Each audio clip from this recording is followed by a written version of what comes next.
Good afternoon, students. Are you able to hear? Good Am I? afternoon, ma'am. Yes, yes. So I am audible. The screen is visible also. Yes, ma'am. Right, fine. So all of you know what is today's topic for the practical demo.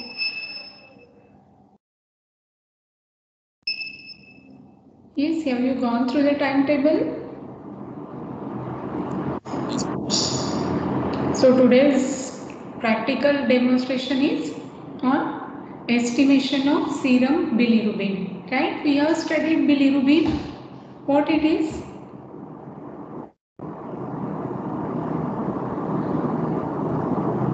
What is bilirubin? Degradation product of heme. Right, exactly correct. So how it is formed and where it is formed?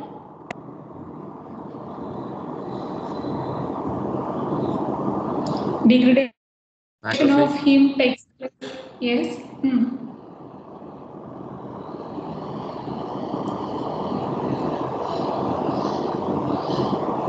Degradation of heme takes place in.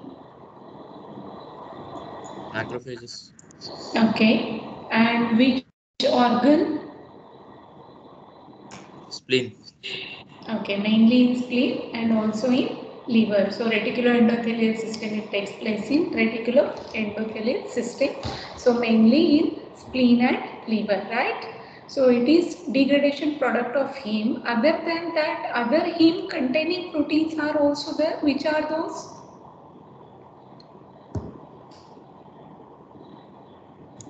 Myoglobin. Yes, correct.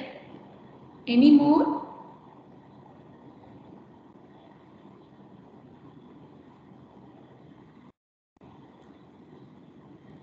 Cytochromes, peroxidases, catalase. So these are all heme containing proteins. So partly a minute amount, but majority of this is obtained from the hemoglobin, right?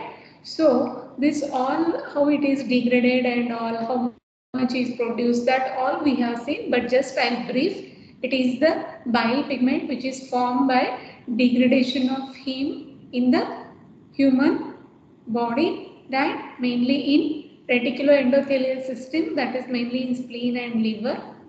So about 1 gram of hemoglobin, when it is broken down, how much bilirubin is produced is 35 milligram approx. So when about 1 gram of hemoglobin is degraded, it will produce about 35 milligrams of bilirubin, right? So daily, because hemoglobin it is present how much? It varies in male and female. Yes, how much it is?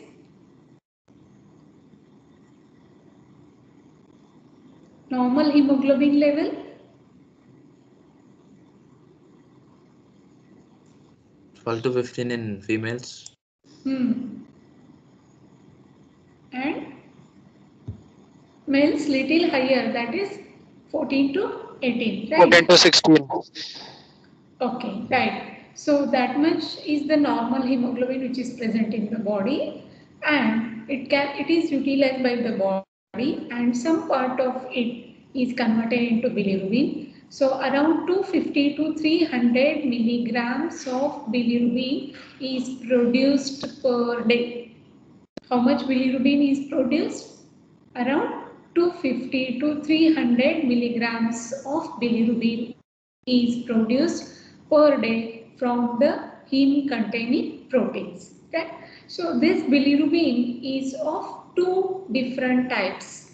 One is water soluble bilirubin and another one is water insoluble, right? So the water insoluble bilirubin is called as unconjugated bilirubin. It is called as unconjugated bilirubin, and it is present in large amount as compared to the conjugated bilirubin. What happens to this unconjugated bilirubin is it gets conjugated with, yes, gets conjugated with what?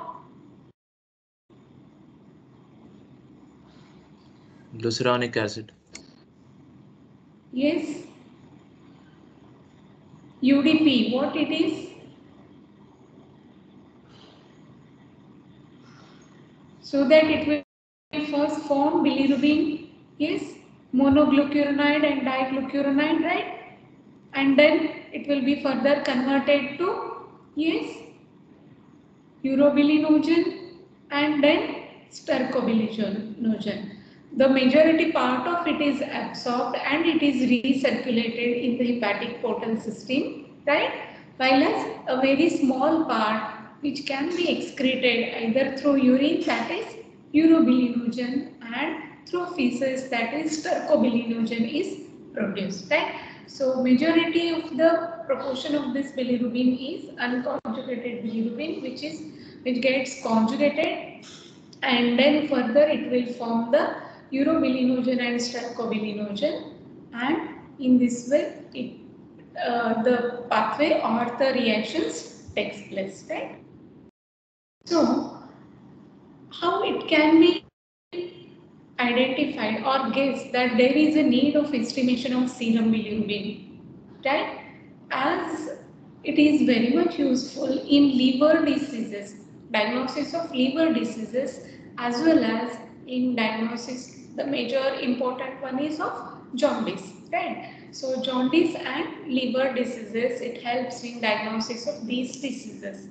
But when we collect the sample in such cases, with the help of observation of the color of the serum also, with the help of color of the serum also, we are able to identify, or we are able to guess what might be the diagnosis, or whether the bilirubin level is increased or not.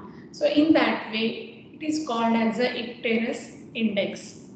So the discoloration of the serum due to presence of bilirubin in the urine, blood serum, we can find the coloration, that is little dark coloration, right? We can see, and with the help of that we can identify that the serum is icteric. It means that the bilirubin level is increased, right? So in that way it will help for rapid assessment of neonatal jaundice, so that before getting the result itself, by observing the color of the serum, we can immediately start the treatment, right? So in that way, this icterus index is the one of the different part other than what we are doing in estimation of blood glucose, right? Then blood urea, creatinine. We can't find such discoloration of serum, but for bilirubin only we observe the discoloration of the serum. With the help of that, we are able to assess the jaundice condition, right? So today's topic for the practical demonstration is estimation of serum bilirubin. So these all experiments you have to write in record book. So how to write this is the quantitative experiment. You have performed I have studied earlier qualitative experiment. So you have to make 3 columns: test, observation, inference. In that pattern you have to write qualitative experiments, while as quantitative experiments you have to write aim, method, principle, procedure, observation, calculation, normal range, result, and your interpretation and clinical significance. So these are the different points or the headings. Under these headings, we'll see what are all the points to be written in record book, as well as you have to study when you are going to estimate the serum bilirubin level. Right? So what will be our aim? Obviously, we want to estimate the bilirubin level from the given serum sample, right? What will be our aim? Estimation of bilirubin level from the given serum sample. That is our aim. By which method you are performing? Name of the method is Malloy and Evelyn method. By which method? Malloy and Evelyn method. This Malloy and Evelyn method, it is based mainly on diazo reaction. It is mainly based on diazo reaction. Why that diazo, or mainly we call it as a Vandenberg reaction. Vandenberg reaction. It consists of the reagent, that is diazo reagent, which will react with the bilirubin and it will form a azobilirubin. It will form azobilirubin. That azobilirubin, it will have a purple or reddish purple color. When the bilirubin reacts with this diazo reagent or Vandenberg reagent, it will form a purple color or reddish purple color. So that's why the name is given, or this method is also called as using Vandenberg method. That is using Vandenberg reaction, using diazo reagent. So it is based on Vandenberg reaction. Bilirubin reacts with diazotized sulfanilic acid. From where you will get this diazotized sulfanilic acid? That is diazo reagent and diazo blank. So diazo reagent, it is made up of sulfanilic acid and sodium nitrite in HCl. Sulfanilic acid and sodium nitrite in HCl. It will together form diazotized sulfanilic acid. This diazotized sulfanilic acid, when it is treated with or reacts with bilirubin, it will form azobilirubin. It will form azobilirubin, and the color of this azobilirubin is purple or reddish purple color, and the intensity of the color produced is directly proportional to the amount of the bilirubin present in the given serum sample. So this is the principle. Means what exactly reaction takes place? Bilirubin reacts with diazotized sulfanilic acid, which produces azobilirubin, and this azobilirubin, it will have purple or reddish purple color, and the color of this compound is directly proportional to the amount of bilirubin present in the serum, right? So on this principle, we are going to estimate the serum bilirubin level by Maillard and Evelyn method, which is based on Vandenberg reaction. Got it? So the reagents which we are using is diazo reagent, diazo blank, bilirubin standard. This is artificial one standard, which we prepare 10 milligram of artificial bilirubin dissolved in 100 ml. So 10 milligram percent of this bilirubin standard, and then methanol. Why this methanol is required is unconjugated bilirubin and conjugated bilirubin. All of you know that they differ. How they differ? Water soluble and water insoluble. So to make it soluble, we need methanol. That's why we are taking methanol. So these are the reagents which are required for estimation of serum bilirubin. So as it is based on Vandenberg reaction, how it helps? It helps to identify increase in serum bilirubin level. If when we perform in urine, it will we consider it as negative because it will not give any color, because bilirubin is not excreted in urine normally. It is present in the blood, but normally bilirubin is not excreted in urine. Right? So the mechanism of reaction is it occurs immediately, that is direct reaction, that is conjugated bilirubin, direct bilirubin or conjugated bilirubin, both are one and the same. We'll get it immediately. It is water soluble one. While as indirect reaction is unconjugated bilirubin, will not get immediately. We have to add methanol, we have to keep it, and then we will get it, right? So indirect reaction, after addition of methanol only, will get positive, right? So it is indirect positive reaction. Then biphasic reaction means in certain conditions where both conjugated as well as unconjugated bilirubin, both levels increases, that is called as a biphasic reaction, right? So that I will explain later once we come to the diagnosis part. But for getting the test tubes for conjugated bilirubin, for total bilirubin, so that we can calculate unconjugated bilirubin. With the help of that, accordingly, what is the differences for unconjugated bilirubin? We need to add alcohol, that is methanol, because it is water insoluble, so that we can get the color in the end. How? With this will come to know. So this is the table which will explain what procedure you have to perform to estimate serum bilirubin. Very simple. So in that way you have to prepare a table. So this is total bilirubin, right? This is direct bilirubin. For total bilirubin, we have to take two test strips, test and blank. Similarly, for direct bilirubin, we have to take test and blank to test tube, so that we can nullify the color of the diazo reagent. We can nullify the color of the diazo reagent. That's why we have to take blank. Usually, we take three test tube only: test, standard, and blank. Here, as we have to calculate total bilirubin as well as direct bilirubin, that's why for total we need two test tubes, and for direct bilirubin we need two test tubes, that is of test and blank.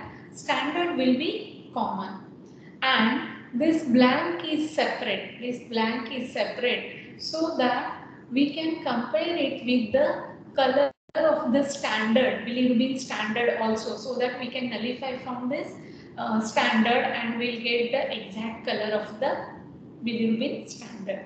For that purpose we are taking in this way, right? So we have to make in this way columns. Then we have to take serum 0.2 in all the four test tubes except standard and blank. These all will be the considered as a test only. We have to remove the color of the reagent, that is diazo blank. That's why we are taking it as a blank. Otherwise, the blank, it will not include the serum sample. Remember, okay? Then bilirubin standard, you have to add in the bilirubin standard, right? Then distilled water, you have to add 1.8 ml in total bilirubin and standard and blank, right? And in direct bilirubin, you have to add 4.3. Why this distilled water 4.3 is, we have to make all the volume of the all the test tube equal. Volume of all the test tube equal. We are adding methanol in total bilirubin standard and blank, while as we are not adding methanol in direct bilirubin. You can see the last row, right? We are not adding methanol in direct bilirubin because it is water soluble and will get the result immediately. So to make the volume total equal, we need to add 1.8 plus 2.5. So total 4.3 ml of distilled water in direct bilirubin, while as the remaining test tube we need to add only 1.8 ml of distilled water. Clear?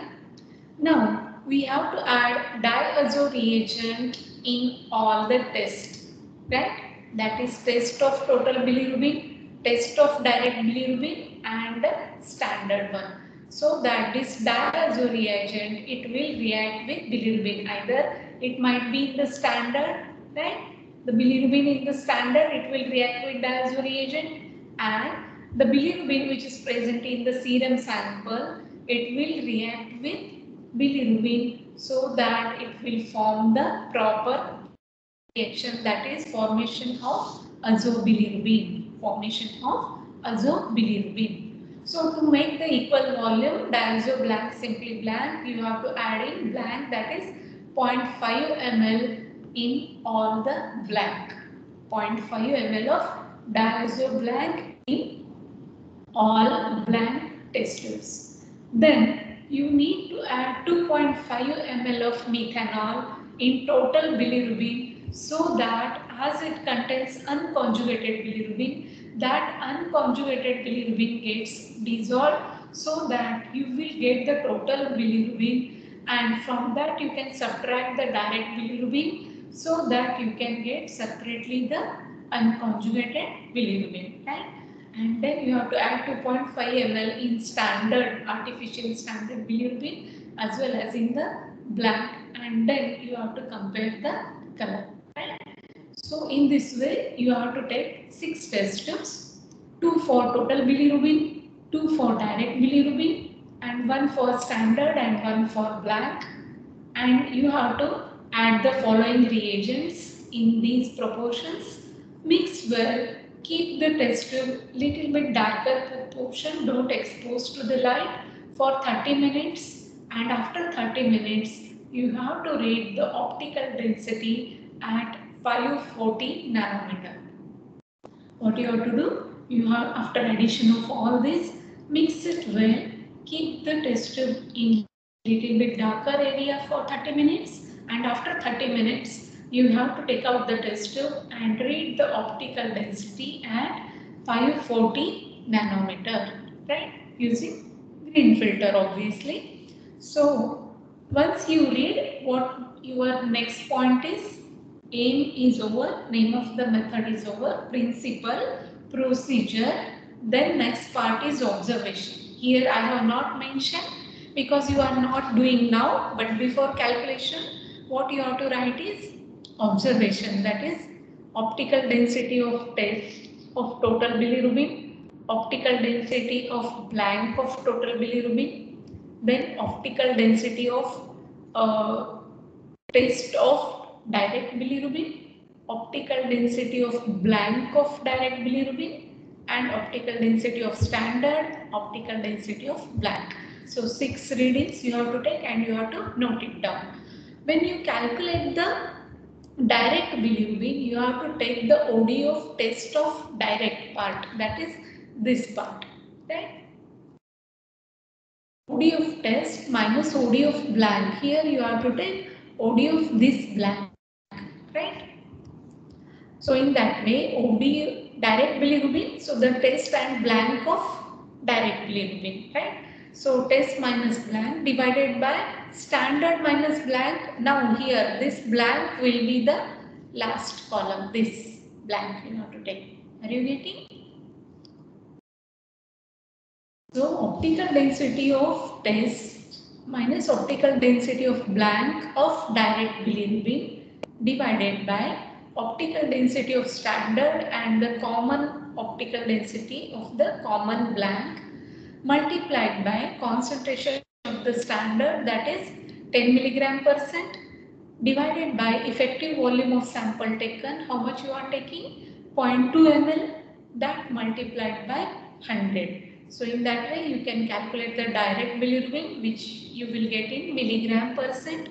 Similarly, total bilirubin, again you have to take the OD of test now of the first test tube, that is OD of total bilirubin test. You have to take similarly of total bilirubin only, blank of total bilirubin. So OD of test minus OD of blank divided by optical density of standard and the common blank, optical density of common blank multiplied by concentration of the standard divided by effective volume of sample taken, that multiplied by 100, and that you will get is total bilirubin. Now how you will get the indirect bilirubin, that is unconjugated bilirubin.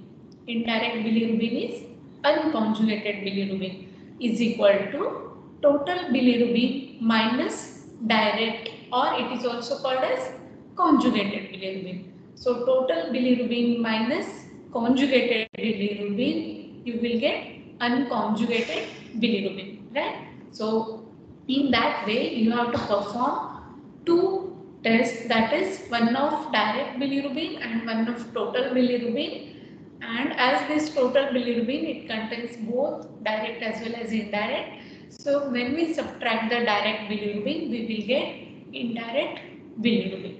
So in that way you have to perform the procedure.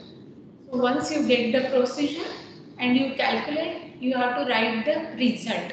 Before this, one more point which I have not mentioned here, that is what you have to write, result, that is how much milligram percent of total bilirubin.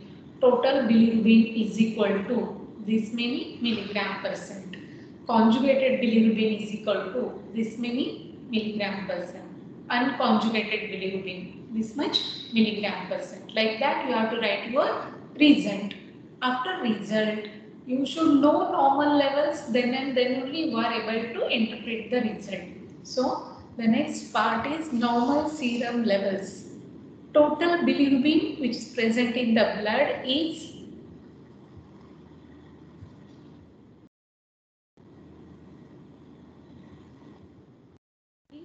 up to 1 milligram percent. Total bilirubin in the blood is up to 1 milligram percent, while as the conjugated bilirubin is up to zero point 0.4. So usually it is said as 0.1 to 0.4 milligram percent, and indirect bilirubin is 0.2 to zero point 0.8 milligram percent.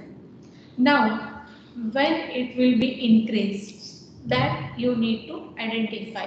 Then again, you should know whether unconjugated bilirubin is increased or conjugated is increased or both are increased, right? That you need to find. So, when the unconjugated bilirubin level increases, that we need to find first. According to that, we can classify it as either the jaundice condition, mainly pre, or the condition, defective condition, either it is hemolytic, hepatic, or obstructive, where the defect lies. That also we can identify, as well as we can identify the jaundice type also. But in all these, in liver diseases as well as in jaundice, the bilirubin level increases. So whether the indirect bilirubin is increased or the direct is increased, that we need to find identify, or both are increased. So first we'll see increased level of unconjugated bilirubin or indirect bilirubin. Increased level of unconjugated or indirect bilirubin, and that condition is called as indirect hyperbilirubinemia. Hyper increased level bilirubin emia, EMIA. Always remember, EMIA stands for its level in the blood, and whenever bilirubinuria, glycosuria, urea, it indicates its excretion in the urine, right? In that way you can remember. So indirect hyperbilirubinemia is increased level of unconjugated bilirubin. It is mainly observed in hemolytic jaundice as well as the genetic disease condition, right? So either hemolysis is the cause or the genetic disease might be the cause. In that condition, the unconjugated bilirubin level increases. What happens is this unconjugated, if the person is healthy, then there is no need of estimation or treatment with this bilirubin level, right? But when you can find that there is a defect in hemolysis, and then you can identify. For example, if you see hemolytic jaundice condition, right? Hemolysis of the RBCs takes place. Due to that, what will happen?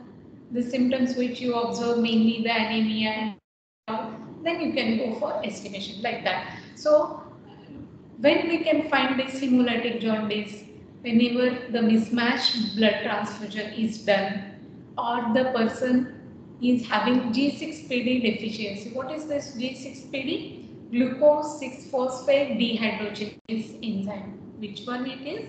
Glucose 6-phosphate dehydrogenase enzyme deficiency. If the person is taking drugs for malaria, for treatment of the malaria such as primapins, and if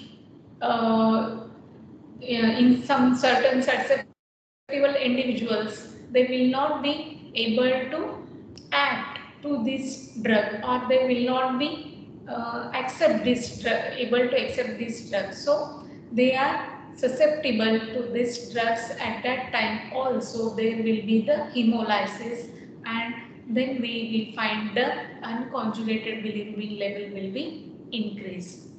Then Crigler-Najjar syndrome, this is a genetic. This is where the bilirubin level is increased. And again, in newborns, infants mainly, right? But in infants, what might be the cause? Not of these, but what is the causes? That is immature enzyme system in the liver, right? Due to that, the bilirubin doesn't get conjugated, hence the unconjugated bilirubin level increases, but after few days it comes to the normal. Right? So that occurs in newborn babies. Then direct hyperbilirubinemia, increased level of conjugated bilirubin, and mainly it occurs due to the obstruction in the bile duct. It occurs mainly due to the obstruction. So in obstructive type of jaundice also, as well as when the obstruction is intrahepatic or extrahepatic.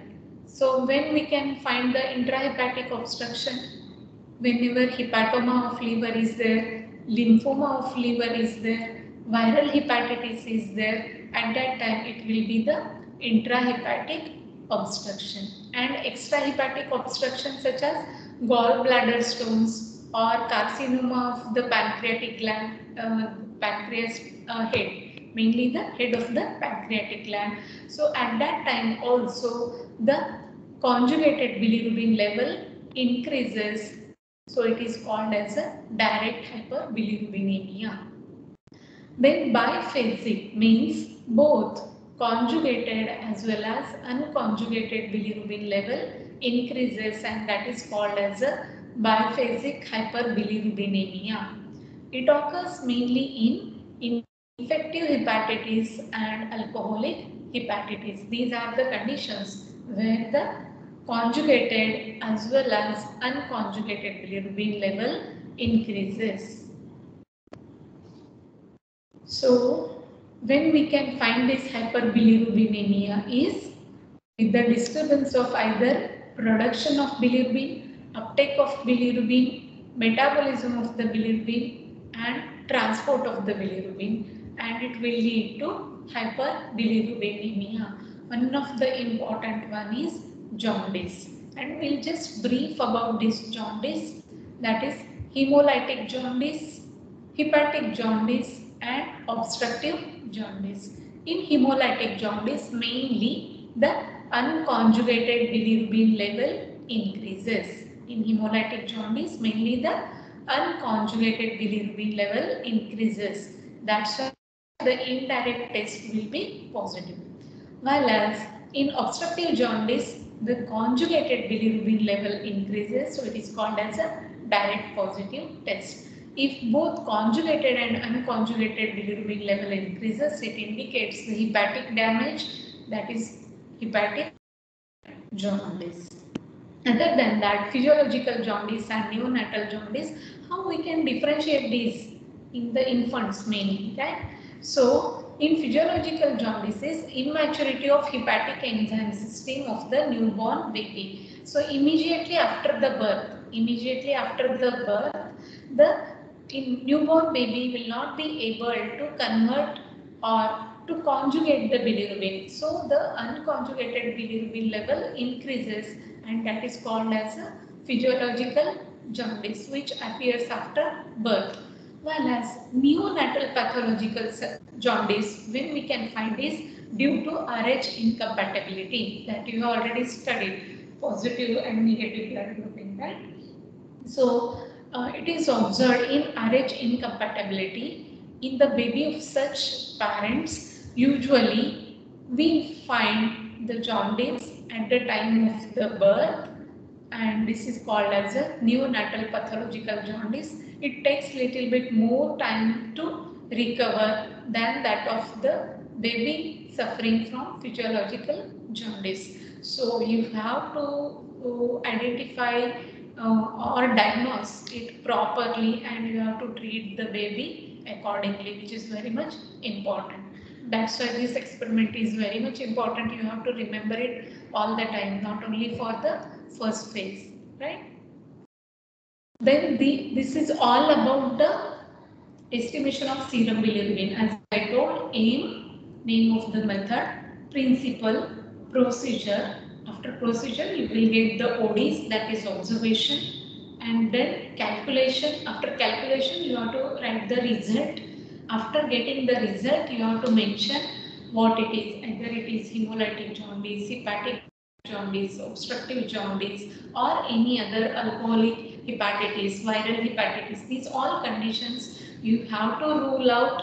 For that purpose, different set of tests are there, and with the help of those tests, you will come to know the condition. For that purpose, as today we have seen about this Mala and Eglin method, other than that, there are two different methods. With the help of those methods also, we can estimate the serum bilirubin level. Those methods are Jintasic and Goff method. Jintasic and Goff method. This is one method, and another one is Powell method. Right? So these are the two different methods by which we can estimate the serum bilirubin level. Now, once you get the bilirubin level, you need to go for other investigations also, or set of other tests also, so that you will be able to confirm, or you will be able to come to the diagnosis of the disease. So mainly if you are going for the jaundice, you need to estimate the bilirubin in the blood, urobilinogen in urine, presence of bile salts in urine, presence of bilirubin, bile pigment, that is bilirubin in the urine, and the color of the stool. These all conditions you have to see, and then you will be able to diagnose or differentiate the type of jaundice. Right? So total serum bilirubin, it increases in all prehepatic, hepatic and posthepatic, because either direct or indirect or both, any type of bilirubin will be increased. So obviously total serum bilirubin will be increased. Then conjugated bilirubin, it is increased mainly in post-hepatic and little bit hepatic. So this plus 1 plus 2 means it's excess. So slight present conjugated bilirubin, while as excess in hepatic and still more in post-hepatic jaundice. While vice versa in unconjugated bilirubin. So unconjugated bilirubin level increases mainly in hemolytic type of jaundice, which we also call it as prehepatic jaundice, is hemolytic jaundice, which occurs due to hemolysis. So unconjugated bilirubin level increases highly in prehepatic jaundice.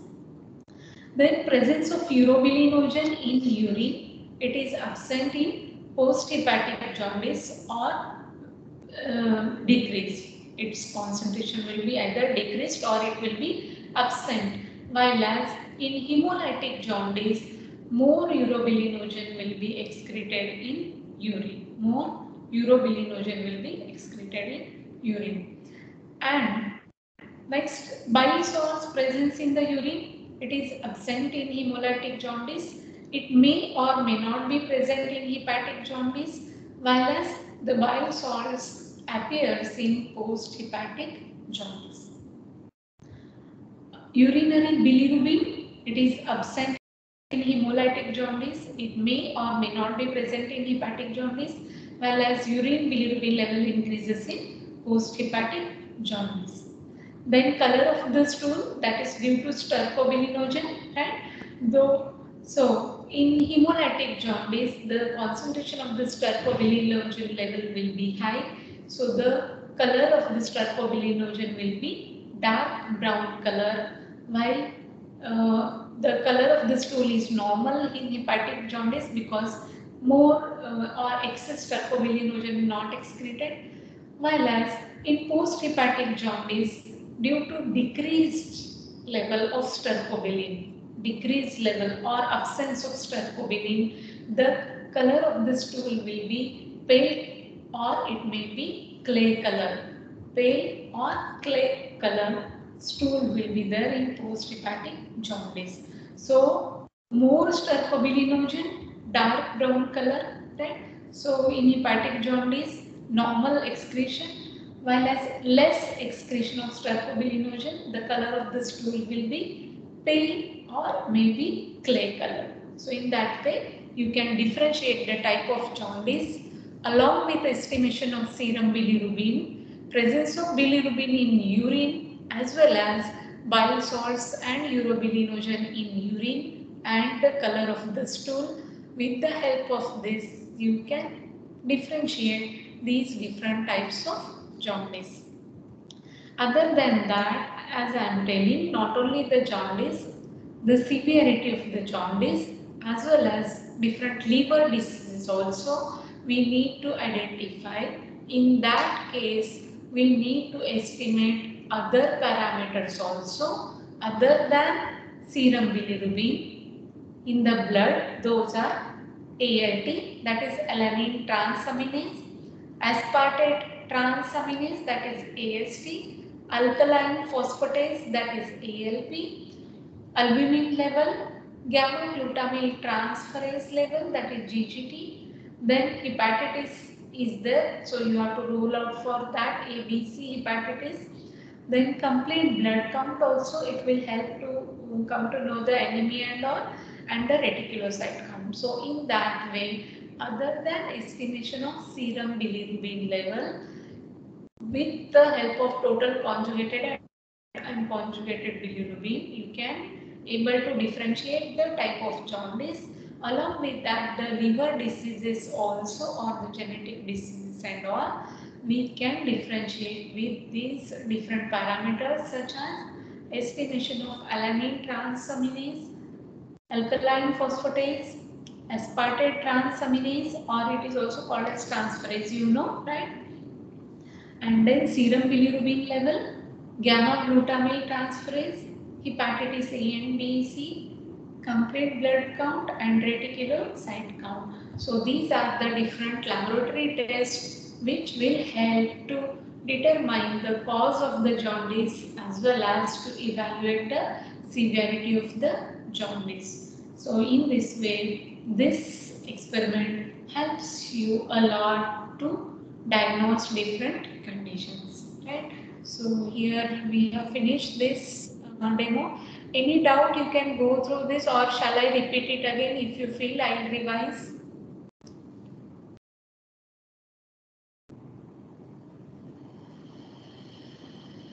Already this is covered under chemistry and metabolism of hemoglobin, right?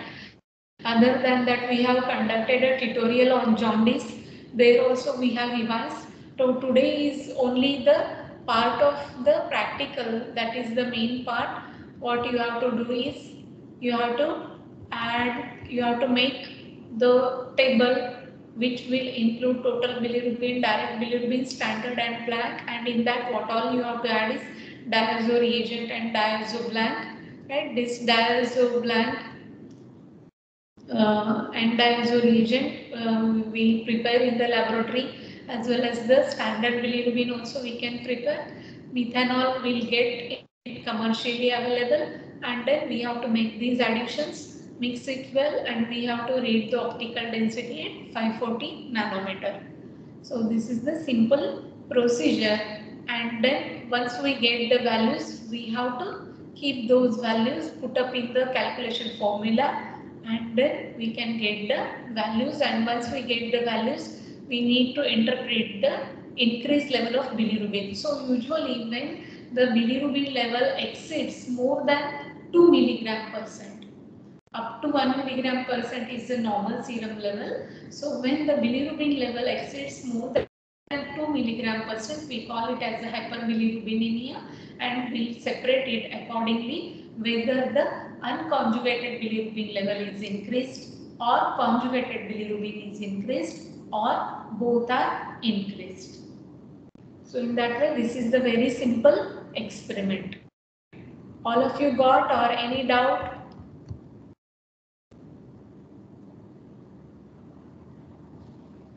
Yes, students, any doubt?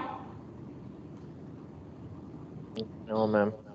No, it's clear.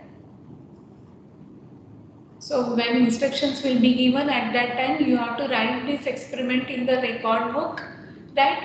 And all the quantitative experiments you have to write in this format only, that is aim, method, principle, procedure, observation, calculation, normal range, result and interpretation. These points should be there, and the latter part what we have discussed related to the diagnosis, those questions will be asked in the viva time, so you should be able to answer that. That's why I have explained it detailedly. Got it? Yes, ma'am. The clinical conditions and all, it will be asked during viva examination. No need to write detail in the record book. Just you mention hyperbilirubinemia, hyperbilirubinemia, that is conjugated hyperbilirubinemia, unconjugated hyperbilirubinemia, and biphasic. In that way, and when you find these conditions, that much is enough. But the next one, that is with the urine urobilinogen, stercobilinogen, color of the stool, then urine bile salts and all. Such questions will be asked in the viva examination. So I have revised which we already studied in the heme metabolism as well as during the jaundice tutorial. Right, that's why I have revised it. And those two, three last slides you need to remember throughout the life as well as during the examination for the answering of the viva. Okay. Anything need to be clarified? How to write in the record book also, all of you got it?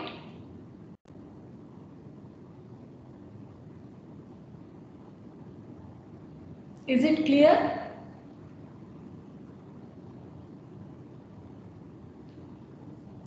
Yes, ma'am. Fine, so all of you understood? So once you come to the practical hall, then probably you will get the chance to see all the tests, and few of the experiments will perform it immediately as early as possible once the practical will start, right? Clear? Okay, thank you. Hope all the points are clear to you and you have understood it well, right? Why the attendance is less, so less? Hmm?